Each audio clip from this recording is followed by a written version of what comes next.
Sir आपने जहाँ जहाँ दौरे किए वहाँ वहाँ सीटें आप जीते हैं। जहाँ जहाँ आपने दौरे किए सीटें आपने वहाँ जीती है। मैंने सगन गोरा आपने करणपुर का किया था। हम सब मिलकर चुनाव लड़े थे और ये समय आज एकजुटता दिखाने का है। और कांग्रेस पार्टी में भी हम सब लोग चाहते हैं कि आने वाली चुनौती लोकसभा चुनाव की है, उसके लिए संगठित, सक्रिय और मजबूत होकर हम लोग आगे बढ़ने वाले हैं। लोकसभा चुनाव से पहले राम मंदिर कितना बड़ा मुद्दा है? भव्य आयोजन हो रहा है कि आप भी जाएंगे 22 जनवरी को? भाई ये मुद्दा मैं समझता हूँ धार्मिक मुद्दा है, जनता की भावना से जुड़ा मुद्दा है, इसको पॉलिटिसाइज नहीं करना चाहिए। मुझे लगता है कि ये कांग्रेस बीजेपी जनता दल की बात नहीं है, ये देश की भावना की बात है। जिसकी जो श्रद्धा है वो अपना काम करेगा, लेकिन हमारा इशू है डेवलपमेंट का इशू, हमारा इशू है चुनाव जनता के मुद्दों को लेकर होना चाहिए। भावनात्मक जज्बाती मुद्दों को लेकर राजनीति करेंगे तो वो लंबे समय के लिए सही नहीं है। और मैं समझता हूँ कि हमारी पार्टी का स्टैंड बड़ा क्लियर है कि हम लोग चाहते हैं कि राजनीति हो तो पब्लिक इश्यूज पर हो। 10 साल की रिपोर्ट कार्ड भाजपा को प्रस्तुत करनी चाहिए कि किस क्षेत्र में आपने आगे काम किया है, कृषि के क्षेत्र में, उद्योग के क्षेत्र में, निवेश के क्षेत्र में, नौजवानों के क्षेत्र में, महंगाई कम करने के क्षेत्र में। आज कच्चे तेल का दाम इतना कम हो गया, लेकिन राहत उसकी सरकार हमको नहीं दे पा रही है तेल पेट्रोल के गैस के दामों के अंदर। तो इस सवाल जनता को और मीडिया को पूछने चाहिए कि आप सारा ध्यान और जो लोगों का जो फोकस है वो पब्लिक इश्यूज पे क्यों नहीं आ रहा है। पायलट साहब, क्या आपको लगता है कि आला कमान ने अगर आपकी बात मान ली होती और नेतृत्व में परिवर्तन कर दिया होता राजस्थान में, तो आज कांग्रेस की सरकार होती राजस्थान में? अब आप देखो 2024 के लोकसभा चुनाव में क्या करना है। आप देवेंद्र जी वापस पीछे चले जाते हो, हमें आगे जाना है, आगे की सोचना है। पायलट को कमान दे दी जाती है समय से पहले, हम सब मिलकर चुनाव लड़ेंगे। और जैसा मैंने कहा, प्रदेश में, देश में पूरी रणनीति बन रही है, लगातार दिल्ली में हमारी मीटिंग्स हो रही हैं। और जो इंडिया अलायंस बन रहा है, आप समझ रहे हैं कि जो इंडिया अलायंस का वोट शेयर है आज देश में, वो 2/3 वोट है, एनडीए का 1/3 है। इसलिए केंद्र सरकार घबराई हुई है कि अलग अलग जो इंडिया अलायंस के पार्टनर्स हैं, अगर हम मिलकर लड़ेंगे तो मुकाबला टक्कर का होगा और इंडिया अलायंस जीतेगा।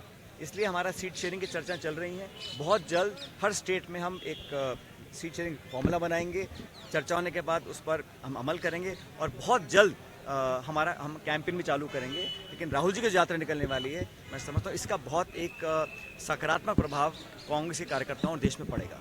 राजस्थान की 25 सीटों पर क्या आप प्लान बना चुके हैं? और वो बिल्कुल चर्चा हो रही है, हमने अध्ययन किया है कहाँ कितना वोट है, कौन कैंडिडेट्स पहले रहे, कौन संभावित हो सकते हैं। कमेटियाँ बन गई हैं, प्रभारी बन गए हैं, स्क्रीनिंग चल रही है, ऑब्जर्वर्स हर लोकसभा क्षेत्र में लग चुके हैं और लगातार मीटिंग्स हो रही हैं। अभी 11-12 को एक और मीटिंग दिल्ली में होगी, उस पर पूरी चर्चा की जाएगी। बहरहाल मेरा ये मानना है कि कांग्रेस पार्टी कार्यकर्ता मजबूत है, उत्सुक है चुनाव के लिए और उमंग के साथ चुनाव लड़ेंगे।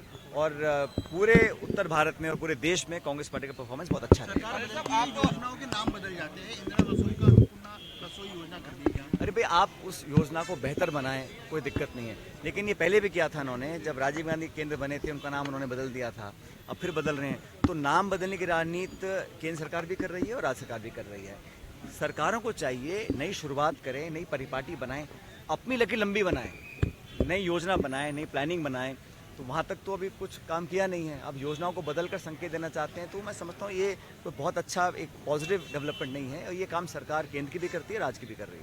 पुराने चेहरों को लेकर के विधानसभा चुनाव आप हार गए और आप नए चेहरों को लेकर के आते हैं। अशोक गहलोत पुराने चेहरों पर दाव खेलते हैं, तो क्या लोकसभा में भी मैं हमेशा चाहता हूँ कि मैं जब से मैं राजनीति कर रहा हूँ, अगर कहीं मेरी कोई एक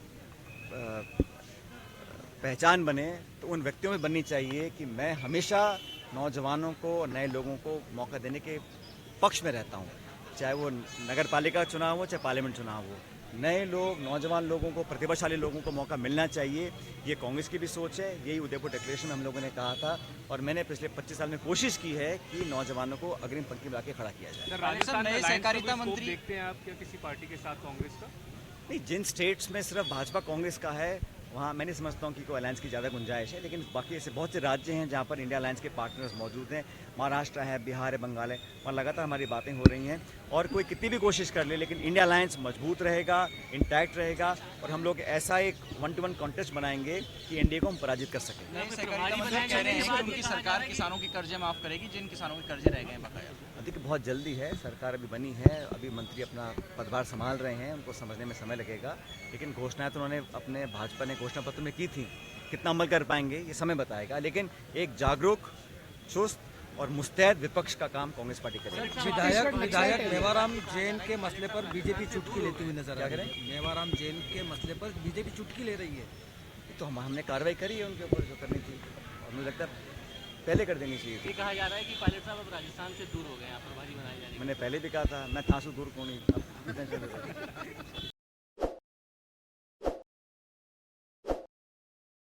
ताज़ा खबरों के लिए विजिट करें द फैक्ट इंडिया की वेबसाइट और डाउनलोड करें द फैक्ट इंडिया ऐप।